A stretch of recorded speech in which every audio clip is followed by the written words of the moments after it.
Well, there was some good stuff. I'm John Renton with my review of AEW Dark Elevation. 14 matches, just under 2 hours, a bit longer than I would have liked, but there were some matches I did enjoy, as well as a showcase on Danny Limelight. Only a couple times where I was like, okay, this was painfully unnecessary. Why was this included on the show? Anyway, let me know your thoughts in the comments. So I like Shivani and Paul White on commentary. I've talked about that before on previous Dark Elevation reviews, but Shivani, not feeling the need to be so overly enthusiastic, even though I love his energy on Dynamite. Him and Paul White just have a natural chemistry and call the matches like athletic contests with a little bit of fun mixed in. It's really nice.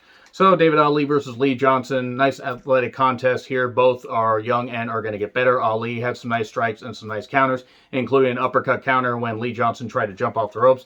And Johnson really is going to be something. He is going to be something special. I like the video package they did on him, why he got into wrestling and how hard he's had to work at it. And he got the victory after a weird Ushi-Goroshi variation. I don't really know what the fuck to call it. But anyway, he got the victory, and it was fine. It was a fine opener. Eddie Kingston versus VSK. It was all right. Eddie's offense is unique. VSK did hit some nice strikes, and I've been impressed with him, in the times he's been able to show off. And missed splash and then weird roll up 1, 2, 3. So there we go. Eddie Kingston getting the victory. So not a bad way to kick off. It makes sense considering Eddie Kingston and Jon Moxley are angling to face the Young Bucks at Double or Nothing, since it's obvious that SCU is not going to beat them on Dynamite. I would be shocked if SCU beat the Bucks on Dynamite for the AEW Tag Team Championships. So we then get Scorpio Sky and Ethan Page versus Baron Black and Fuego del Sol. I'm glad to see Baron Black back on AEW programming. Been impressed with some of the stuff he's been able to do, even though he hasn't gotten any victories. Fuego del Sol is also quite good as well. And Page and Sky are a good team. I just don't understand why they're a team. And he goes edge to Del Sol after a couple minutes, 1, 2, 3. So we get the showcase with Danny Limelight. And I've been impressed with Danny Limelight since I saw him on Primetime Live and on episodes of New Japan Strong. And the guy just has this great fire to him, whether he's face or heel. You can't help but root for the guy after listening to this story, though. He talked about serving in the Marines, having to basically fight to get, to get accepted in the Marines. That was really good, being judged, you can't judge a book by its cover. He was bound, determined to, show what he could do, and he did it. And he started training to be a wrestler in 2014, doing it for his daughter. That was some nice moving stuff. You can tell how dedicated he is to getting better in the ring. He really got, he got out of the military in October 2019. He was in a movie with John Morrison, aka John Hennigan, and had tried with New Japan. They were going to call him, and then the pandemic hit. And he's been on New Japan Strong. He's been on Primetime Live, and then he got the call from AEW and has been shining since. And even in defeat, he's been doing some really good stuff, and he's gotten some victories. And I've been impressed with what Danny Limelight has done in the ring.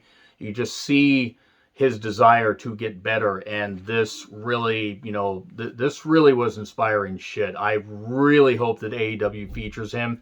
Yeah, it's going to take some build. I'm not going to say he's going to be the AEW World Champion.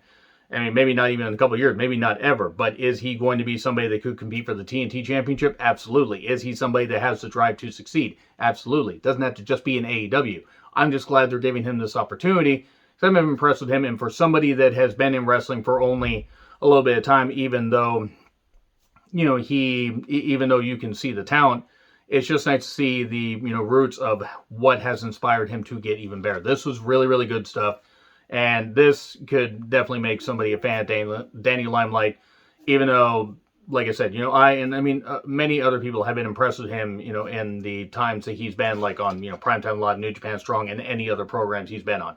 Really, really talented guy. Sky is the limit for Danny Limelight. And then Thunder Rosa versus Renee Michelle. Rosa is very good. Renee Michelle did a couple nice bridges and was better in this match. That could be chalked up to Thunder Rosa being able to get the most out of somebody, because she has improved dramatically over the last few years. She was good even in Lucha Underground when she was Cobra Moon. You could see the talent, but she got even better once she was able to shine on the indies. I got to see her at the first ever Without a Cause independent show. Got to be part of her entrance. That was really unexpected, but one of the nicest people you will ever meet in any wrestling show. Her drive to succeed is incredible, and working in NWA, AEW, working in Primetime Live, that short-lived stint. I don't actually know when Primetime Live will come back, if it ever will. But she had a match with Priscilla Kelly that's still stands out to me a number of months later, and it was one of my favorite matches of last year. And I'm not just talking women's matches, I'm talking the dedication and the passion they put into that and the work they put in that. That was great stuff. She got, a vice variation and got the victory. Not bad. Then Eddie Kingston's in front of some lockers and basically says him and Moxley are wanting to go after the Bucks. He also says that Moxley has a kid on the way. Hi, Renee, and he does that, and then says that he was with the Bucks on the Indies and that he's not going anywhere else. This is his last stop. It's like, oh, you're going to, treat this company like a joke. You want to try to rip my heart out? Well, try to rip my heart out. So I love Eddie Kingston. He's got great promo, great promo ability, and his offense is unique.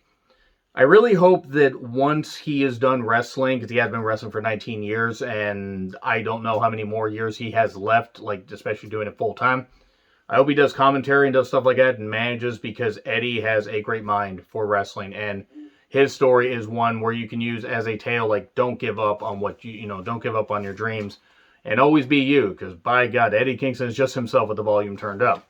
So, Chuck Taylor with the Best Alien Friends versus Vari Morales. So, Vari Morales hits a dive like about a minute in, and then Chuck Taylor hits him with the awful waffle pile driver like 15 seconds later. Good selling. So, yeah, Taylor wins. Layla Hirsch versus Danny Jordan. Oh, yay! Danny Jordan and Layla Hirsch. Short match, but good. I like Danny Jordan. Real Mean Girl. Mean Girl fan. Mean Girl, the fact that she has a Mean Girl-based character. How could I not love that? Because I love Mean Girls. Layla Hirsch, after seeing that showcase on her, very good, and she's very, very skilled, can slap that arm breaker on from just about anywhere. Danny Jordan has improved her offense, did some good stuff here. Good strikes and kicks, and that arm breaker just out of nowhere, beautiful, and Layla Hirsch gets a victory. Nice little match here. So Dasha interviews Sky and Ethan. I still have no idea whether they're teaming up, and they talk about Darby and Sting, basically saying, hey, Darby, if you make it past Miro, we'll be waiting for you. We're going to have a four-way, and Sting's going to be in the match, and then Sting's going to... It's going to be like that tag match at Bash at the Beach 99, where it was for the World Championship. They're going to make it a tag match for the TNT Championship. God, no, please don't do that. Matt Sydal versus Manny Smith. Well, Matt won with the Lightning Spiral. Not familiar with Manny Smith. Maybe he'll get another opportunity to shine a little better here. Jade Cargill. I always add a D there. I apologize. Versus Reka Tehaka. Apologies. Jade is a multi-year project. She has the potential to be good. Jaded, 1, 2, 3. Reka, I don't know, she's alright. MJF's old lawyer, Sterling, wants to, and I kept thinking of Archer, wants Jade on his side. Okay. I totally forgot about this guy, by the way. I thought it was the guy that was doing the vignettes for the Dark Order when they were telling you to join the Dark Order. Matt Hardy and Mark Quinn in street clothes. Many khakis. The Hardy khaki compound, if you will. Versus Dean Alexander and Dylan McQueen. I didn't really care about this because I'm not really that big of a fan of this Hardy family office thing, whatever. The Leech for the win. He leeched him. The Leech. So, Britt versus Rachel Rose. Scissoring action. Always good to see. And the stomp, 1, 2, 3. Ty Conte versus Maddie Renkowski. Watching you, Renkowski. Always watching. Why the senton on the ropes while Maddie was facing down? Ouch. Why? Ouch. How did Maddie manage to get out of that? How did she manage to not have a crushed spine after that? That looked like it hurt. DD Ty, 1, 2, 3. That was a brutal senton. Marvez interviews Thunder Rosa. She talks about stepping up her game and facing Britt later, possibly. Chaos Project versus Jungle Boy and the escapee from Munchkin Land, a.k.a. Marco Stunt, a.k.a. why the fuck is this embarrassment in the ring? Should have been Jungle Boy and Serpentico in a 4.5 to 5 minute match where Serpentico got in some offense, because Serpentico, I think, actually could be a nice mid-level guy that gets some wins, gets some losses, but I think he could be a nice heel on his own, but just with Luther, it's just bad, and Jungle Boy just does not need to be saddled with Marco Stunt. And flipping neckbreaker, stunt pin Serpentico, so you might as well send Serpentico home for a while until we forget that he lost to Marco. That's embarrassing for anybody. I don't care who you are on the card. Britt promo, hyped to face Sheeta, and Sheeta later. Okay, that actually could work. Isaiah Cassidy and Slacks, Isaiah Slacksity, if you will, with Matt and Quinn versus Reynolds with the Dark Order. Cool, I don't care about this feud. Nothing against the people involved. So Cassidy tries to take his belt off and then misses. Dreaded roll up 1, 2, 3, and then we get a brawl. Silver seems to still be recovering from a shoulder injury. Hopefully he's all right. I don't care about this. I'm sorry. Video package on Mox's U.S. title matches and him versus Nagata on Dynamite. That's going to be very good. I think Yuji Nagata on a TNT wrestling program in 2021 is goddamn wild, considering he wrestled on some Nitros and wrestled in WCW as part of the New Japan WCW relationship.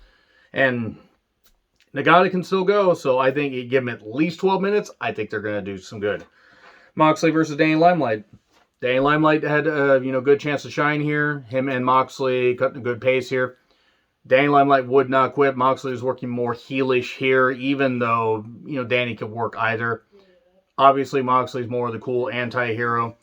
Danny is a star for sure. He absolutely is. Strikes and kicks were laid in. Of course, Danny at one point hits him, and he's like, "Oh, I like this." Danny does a cool dive, hits a nice blockbuster for 2, but then paradigm shift off the ropes, 1, 2, 3. There you go. Moxley gets the victory. That's it right there to cover 14 matches. Let me know your thoughts in the comments. Like, share, subscribe, Twitter handle in the description. I'm John Retlin. I'll see you soon.